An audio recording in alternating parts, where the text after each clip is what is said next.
Amén.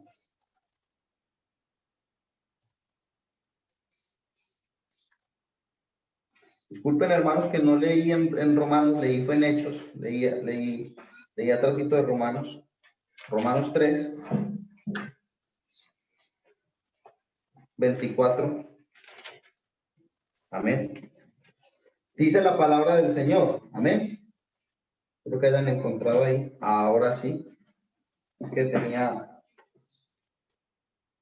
tenía una Biblia que no era la mía y me confundo. Parece que no, pero la Biblia es nuestra, la Biblia es nuestra. Amén. Romanos capítulo 3, versículo 24, vamos a leer en nombre del Señor Jesús. Dice: sin embargo, en su gracia, Dios gratuitamente nos hace justos a sus ojos por medio de Cristo Jesús, quien nos liberó. Y esta palabra me parece importantísima, del castigo de nuestros pecados. Amén. Bueno, hermanos, ya hemos orado. Vamos a iniciar en la meditación de la palabra del Señor. Hoy vamos a hablar referente a la redención y la justificación. Amén. Sabemos que en este camino de la salvación hay muchos temas de los que hablamos. El tema pasado fue el Evangelio y lo necesario y lo indispensable. ¿Y qué es el Evangelio? Que no es una palabra común, sino que, como lo veíamos en el mensaje pasado, es trascendental. Es trascendental, amén, que es el mismo Jesucristo quien le dio forma, amén, al Evangelio. Hoy vamos a hablar entonces de la redención, porque aunque se presenta el Evangelio, aunque hemos visto otros factores en el recorrer de esta doctrina de la salvación que influyen directamente en la salvación, hay unas palabras que encierran un sinnúmero de acciones que generan o nos llevan o nos hacen portadores y beneficiarios de esta salvación. Y una de estas palabras es la redención y la justificación. Hoy vamos a abordar el tema de la redención, amén. Y por eso, hermanos,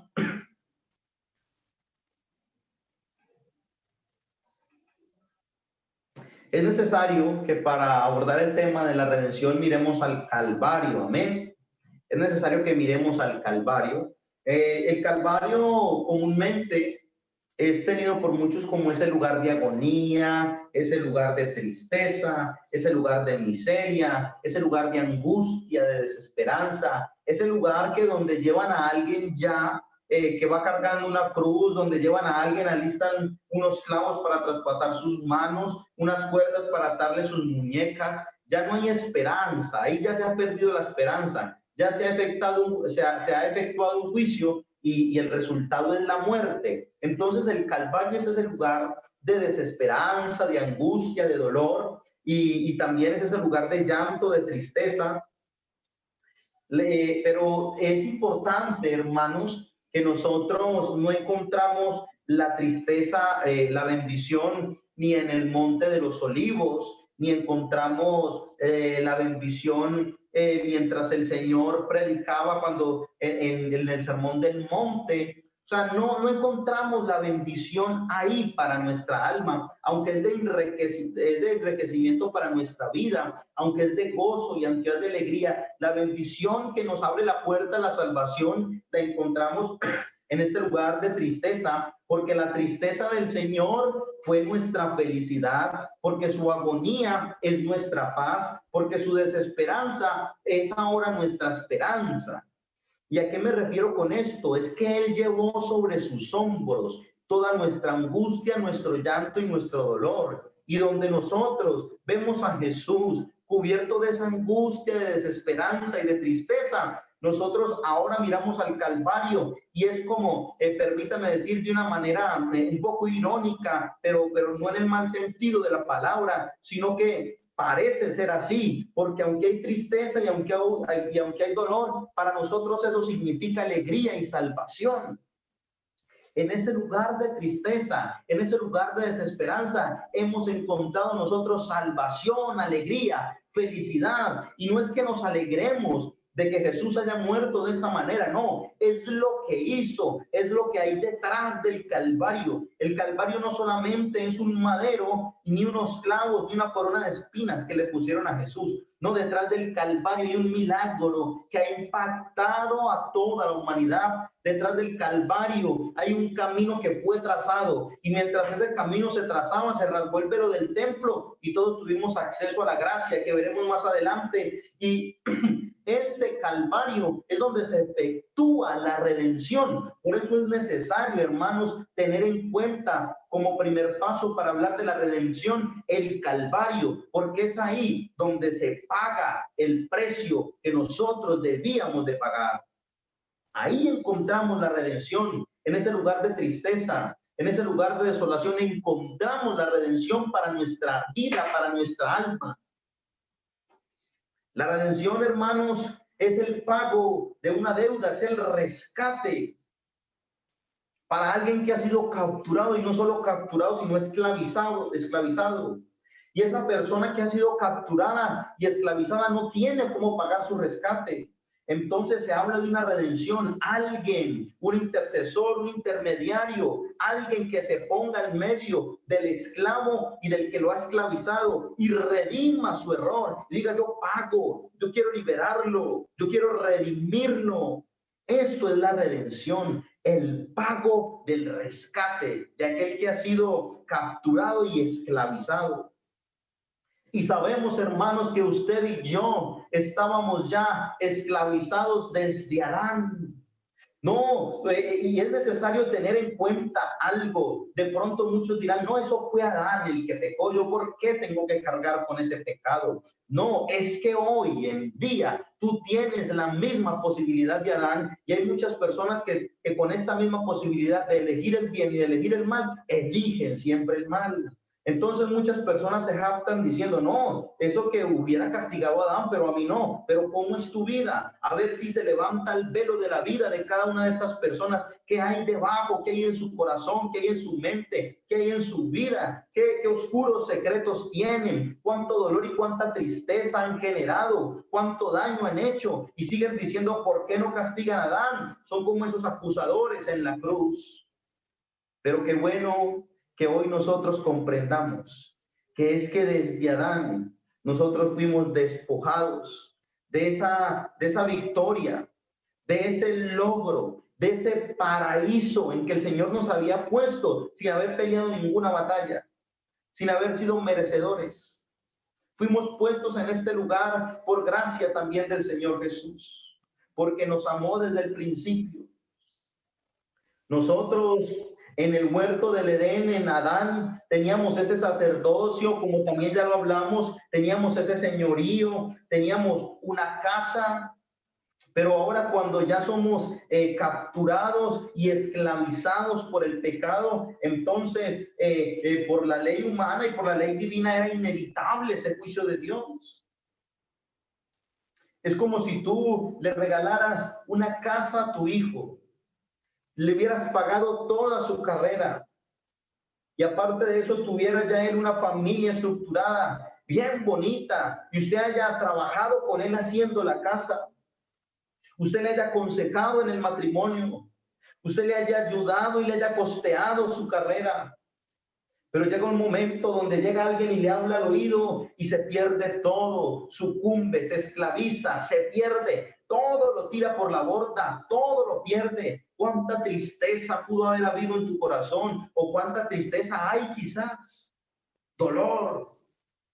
¿Cuánto pudo haber sentido el Señor? La obra de sus manos tenida un poco por una creación, la construcción, la reorganización de la tierra, y el hombre teniéndola por poco.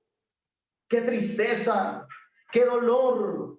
Entonces, ante la ley humana, porque muchos dicen, pero ¿por qué no destruyeron a Adán? Porque esa es la ley humana la que dice, no, no tiene oportunidad. ¿Por qué no lo mató? ¿Por qué no lo eliminó? ¿Por qué no lo borró de la faz de la tierra y dio la oportunidad a otros? Esa es la ley humana. Ante la ley humana no había esperanza, y ante la ley divina era inevitable el juicio de Dios, porque aquel que perdió todo por desobediencia tenía que pagar.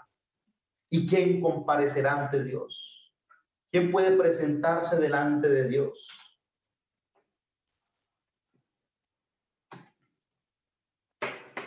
Nosotros fuimos declarados culpables en Adán.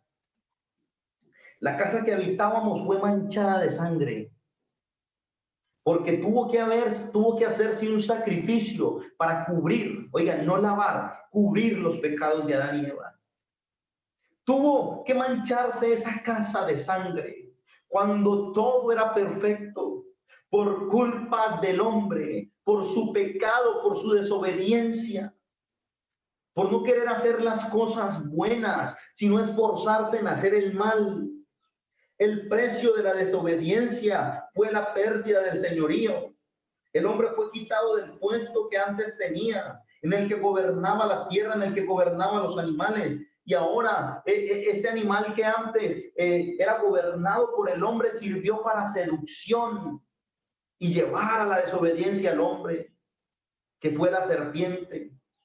Antes el hombre tenía potestad sobre todos los reptiles de la tierra, como dice la palabra del Señor, pero uno de esos reptiles viene y se deja usar para seducirle, y el hombre cae rendido y desobedece a Dios, al Creador. Por eso no había esperanza, no había una aparente solución. Por tanto, despojados del sacerdocio, despojados del señorío y de la casa, no había cómo pagar.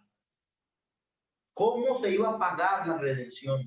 ¿Cómo iba yo a decirle a Dios, no, mire, Señor, yo te doy lo que tú me habías dado, yo te entrego el señorío, la potestad que me habías dado? No, Señor, mire, yo me salgo del huerto del Edén, perdóneme, pero te lo dejo. No, Señor, toda la potestad que me habías dado yo te la entrego, pero déjame aquí, Señor. No, todo lo había perdido. ¿Cómo iba a redimirse a sí mismo? No podía, era incapaz, era tan incapaz que además estaba desnudo. Tuvo Dios que hacerle la ropa para cubrir su pecado, su mala conciencia ya.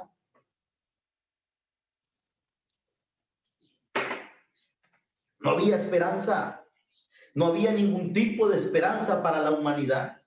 En Adán todos pecamos. Pero aparece en medio de la escena, cuando no hay esperanza, cuando no hay una aparente solución, cuando parece que todo va de mal en peor, cuando ya Adán y Eva son echados fuera del paraíso, cuando ya todo se ha perdido, el señorío, el sacerdocio, todo se ha perdido en Adán, aparece alguien en escena y Satanás parece que se reía. He interferido en la obra perfecta de Dios, he tocado la obra de Dios, los he persuadido para que actúen conforme como yo quiero, los he persuadido para que le fallen a Dios, los he persuadido para que le desobedezcan a Dios, y parece que todo iba a favor del enemigo, como muchas veces en el recorrer del tiempo. Parece como si el enemigo estuviera ganando, pero a los que aman a Dios, recuerde, todas las cosas les ayudan a bien. Esta situación hace necesario que alguien redima al hombre. El hombre era incapaz de redimirse. Aparece un abogado. La justicia entonces divina declara la esclavitud del hombre hacia el pecado, a menos que se efectúe un rescate. Pero ¿quién podía rescatarlo?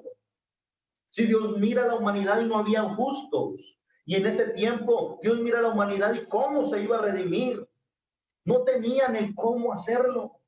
Pero era necesario un rescate. ¿Quién va a hacer este rescate? ¿Quién va a rescatar el hombre de la perdición? ¿Quién va a rescatar el hombre de la muerte? Y empezamos a ver que el Señor le crea un plan al hombre y le dice, mira, quiero tener misericordia. Yo como juez, me imagino a Dios diciendo esto, permítame imaginarlo. Yo como juez quiero tener misericordia contigo. Mira, haz esto. Y vemos las dispensaciones, la inocencia, la conciencia. Y empezamos a ver estas dispensaciones y Dios trata con el hombre, Dios dándole la oportunidad al hombre. Mira, quiero tener misericordia contigo, y el hombre sigue fallando y sigue fallando y sigue fallando y sigue fallando.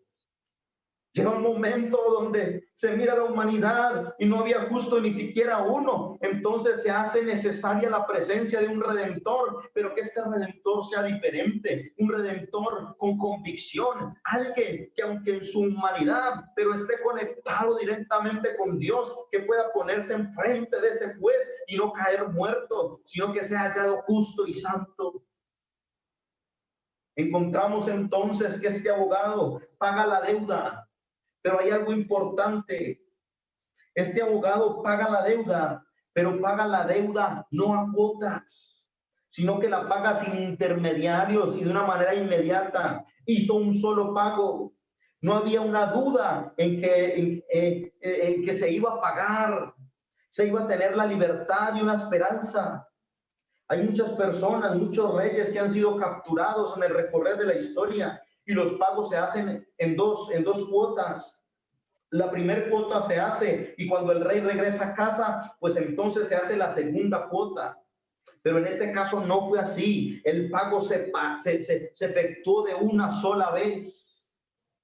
No había esperanzas.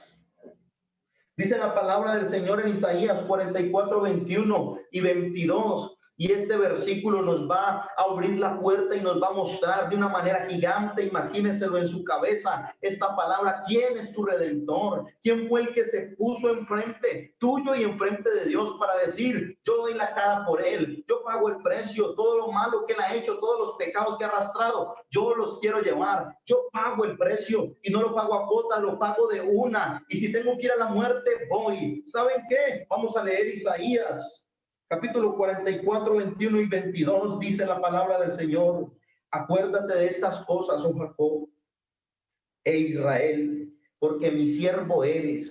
Escuchen, acuérdate de estas cosas, porque mi siervo eres. Yo te formé, siervo mío eres tú. Israel, no me olvides. Empieza el Señor como: grábese en esto, escúchenme, yo te formé, yo te hice, tú eres mi siervo, es que tú haces conforme como yo te hice, ¿por qué te olvidas de mí? Al último dice: no me olvides, no me olvides. Y en el versículo 22, esto es maravilloso, hermanos: yo deshice como una nube tus rebeliones y como niebla tus pecados. Vuélvete a mí, porque yo te redimí. Y aquí está hablando de Jehová el Redentor, pero aquí también es un impacto grandísimo, donde nos muestra que Jehová y Jesús son uno, porque el Redentor es Jesucristo, el que muere en la cruz y redime los pecados es Jesús. Y aquí nos dice: porque yo te redimí, y presentan a Jehová como este redentor, él mismo, porque la palabra del Señor, que él estaba consigo mismo reconciliando al mundo. Aleluya. Él solo pagó el precio. Él solo, él no necesitó ayuda ni de este ni de aquel. No, él dijo: yo pago el precio, no hay otro que lo pueda pagar. Les he dado la oportunidad, les he mostrado el camino, les he enseñado cómo andar, pero ninguno ha querido, ninguno se ha esforzado. Todos a una vez han escogido el camino del mal, ninguno quiere redimir a su pueblo. Entonces yo, esta creación que me ha desobedecido, voy a redimirla, voy a darle una oportunidad, y esta oportunidad se llamó gracia, por medio de la redención que estamos hablando en esta noche. Él solo pagó el precio, no tuvo ayudas. Ninguno de los discípulos está crucificado junto a él. Cuando usted mira la escena del Calvario, este lugar de luto y de tristeza, usted no ve que al lado izquierdo y al lado derecho hay crucificados junto a Jesús discípulos, no los ve por ningún lado. Qué triste es esto. Por el contrario, usted ve a dos ladrones. Dos ladrones. No ve a ninguno de los que acompañaban a Jesús. Solo, porque no necesitó ayuda para redimir al mundo. Él pagó el precio solo y lo hizo en un solo contado. Qué maravilloso es nuestro Dios. Qué gloriosa es su redención. Parece que la agonía, el peso del pecado era tan ruin y tan vergonzoso. Qué triste saber que aquel justo, que aquel santo tuvo que llevar, recuerda todos esos pecados que tú hiciste, todas tus fallas, él las llevó sobre sí. Este hombre santo, este Dios manifestado en carne, se cubrió con la suciedad del mundo para clavarlas en la cruz, para clavar esa deuda en ese madero. Y era tan ruin, tan vergonzosa esta situación, que vemos algo que él dice: si es posible, pasa de mí esta copa. Era desagradable, era amargo lo que estaba sucediendo en ese momento. Aquel que había sido hallado sin pecado, aquel santo, ahora estaba cubierto de pecado y dice: que si es posible que pase de mí esta copa, que no sea yo el que tenga que estar en este madero. Esto es muy ruin, esto es muy triste, pero luego me imagino yo a él viendo la humanidad redimida por ese sacrificio, y entonces dice: pero hágase tu voluntad. Y vemos que toma esa copa llena de pecado. Cuando dice: pasa de mí esta copa, luego permitámonos imaginar a Jesús tomando esa copa de pecado, de maldad, de tristeza, de desolación, de traumas que has llevado tú durante toda tu vida, de mentiras que has llevado durante toda tu vida, y dice: no, yo no puedo pasar de esta copa. Y toma la copa y bebe de ella sin dejar nada en ella, bebiendo consigo los pecados del mundo. Pero cuando los pecados entraron, o cuando él bebe de esta copa, algo pasó, porque su sangre empezó a redimir, a pagar ese precio, y hubo una lucha ahí, y esa sangre luego la vemos brotar de su cuerpo. Qué maravilloso ha sido la redención de nuestro Señor Jesús. No compartió la copa con nadie, no la tomó tampoco a medias, sino no le dijo a nadie: compartamos este dolor. No, la tomó solo. Como dice la palabra del Señor: he pisado el lagar solo, y de los pueblos nadie había conmigo. Un solo intermediario, un solo redentor, uno solo pagó el precio por ti y por mí. Pero era necesario algo al pagar el precio. Habían dos posibilidades. Cuando un rey era capturado y pedían un rescate, o sea, era necesario un rescate, entonces decían: voy a pagar tanta cantidad, y se enviaba el primer monto, y de pronto las personas no devolvían al rey. Entonces se enviaba el segundo monto y quedaba saldada la deuda, pero ese pago no era aceptado y asesinaban al rey. No era aceptado el pago. Entonces la deuda no había quedado redimida, y devolvían a veces el dinero, porque lo que les importaba no era el dinero, sino acabar con la vida del rey, y esto lo hacían como manera de humillación. No aceptaban el pago. Pero ahora necesitamos ver si el pago que hizo Jesucristo por tu vida fue aceptado o no fue aceptado, si esta redención fue aceptada o no fue aceptada. Lo llevan al sepulcro. ¿Y saben qué pasa? Cuando llevan a Jesús al sepulcro, colocan... Es algo triste aquí, hermanos, como lo plasmo en la diapositiva, que usted lo puede ver. Porque es que a Jesús, antes de que lo llevaran al sepulcro, él estaba redimiendo a quién, a unos pocos, no. Él estaba viendo una posibilidad, inclusive a aquel que le traspasó el costado, a estos esclavos del pecado, a toda la humanidad era que Dios estaba redimiendo. Pero estos esclavos, que más adelante, por medio de esa muerte, iban a tener la posibilidad de ser redimidos y de tener libertad, entonces toman la lanza y traspasan su costado. Qué triste. Es llevado luego al Calvario, al Seol, al sepulcro. Allí dura 3 días su cuerpo. y ruedan una piedra, la colocan ahí en este sepulcro y la sellan. Era necesario que la sellaran, que nadie, con un anillo, para que nadie la viera, con el sello del rey o del gobernante del sector, que la sellaran para que nadie la viera. Y colocan allí personas que cuiden este sepulcro. 3 días permanece el cuerpo allí de Jesús. Y de pronto muchos pensarían en el primer día, pero ¿será que esta redención sí fue aceptada? ¿Será que este pago sí fue aceptado? ¿Será que Dios sí se agradó de su misma obra? Pero ¿qué es lo que está pasando? ¿Por qué no se levanta? ¿Por qué murió? ¿Por qué ahora está en el sepulcro? ¿Será que este pago sí fue aceptado? ¿O este rey del mundo murió como muchos que no se les fue aceptado el pago? Pero al tercer día vemos la libertad al pecado manifestada en Cristo. Al tercer día vemos a Cristo resucitar de los muertos.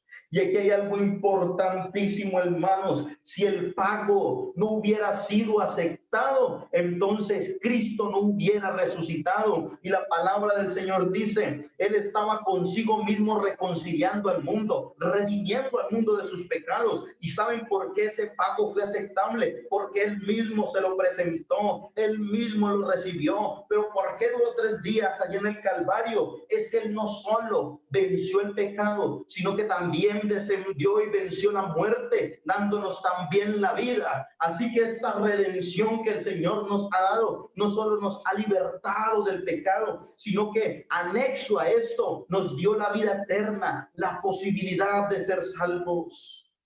Esto no por obligación, sino por decisión propia, que es lo que nosotros debemos de hacer día a día. Es decir, Él, aunque muere, al vencer la muerte, nos entrega esta oportunidad de vida eterna. Y aquellos que antes vivíamos cautivos, como quizás tú o como quizás yo, entonces vemos una frase memorable que retumba en mi cabeza. Él llevó cautiva a la cautividad. Él llevó cautivo el pecado que antes ataba a los hombres de pies y manos y lo hacía caminar a su voluntad. Y aún está cautiva la cautividad para todo aquel que cree. Aún hay vida eterna y salvación para todo aquel que siga a Cristo. Aleluya.